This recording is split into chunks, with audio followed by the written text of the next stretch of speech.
Berdirinya ratusan bangunan liar di kawasan konservasi Puncak Bogor, Jawa Barat menjadi permasalahan serius bagi Pemkab Bogor.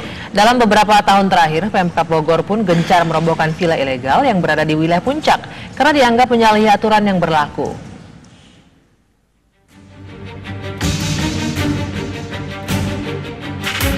Wilayah Puncak Bogor, Jawa Barat merupakan kawasan konservasi hutan lindung dan resapan air.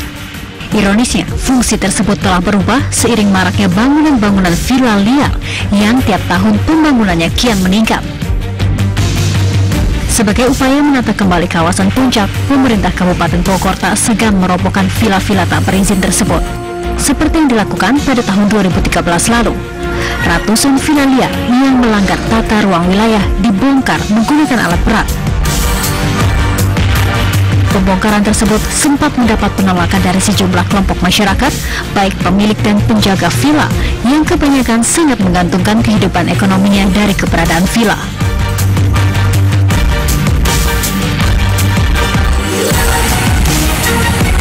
Pembongkaran bangunan tak berizin kembali dilakukan Pemkab Bogor pada awal tahun 2015. Bangunan Hotel Seruni menjadi sasarannya.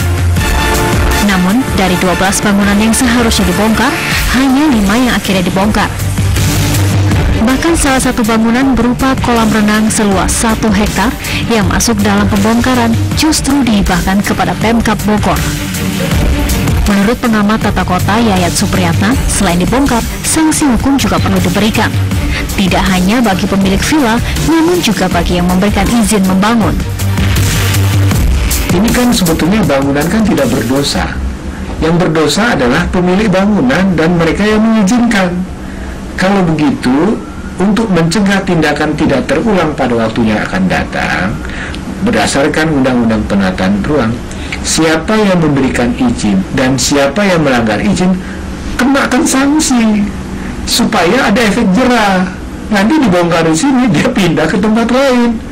Nah, sekarang yang menjadi pertanyaan, dari sekian ratusan villa itu, apakah pemilik-pemiliknya dikenai sanksi hukum tidak? Kalau tidak ada sanksi hukum, maka akan mengatakan mencari cara lain untuk mendapatkan tempat lain. Ingat, villa-villa di atas itu tidak banyak digunakan oleh pemiliknya, tapi menjadi tempat usaha yang disewakan kepada orang lain. Itu jelas melanggar peruntukan. Mengingat pentingnya menjaga ekosistem kawasan Puncak, Yayat juga menyarankan adanya pengawasan atau pemantauan rutin dari pemerintah setempat, serta pemberian informasi pada masyarakat mengenai boleh tidaknya mendirikan bangunan di wilayah tersebut. Tim TV One mengabarkan.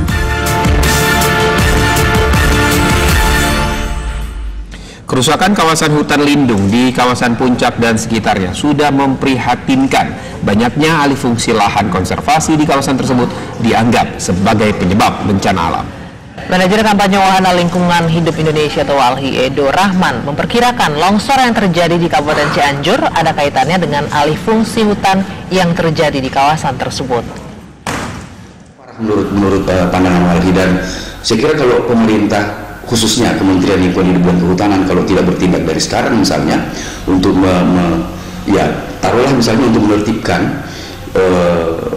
menertibkan apa yang sudah dilakukan selama ini, terus kemudian kalau terindikasi memang di wilayah itu akan merugikan ke depannya, saya kira harus dilakukan proses dikembalikan lagi fungsinya seperti awal gitu, untuk menjadi wilayah resapan atau daerah catchment.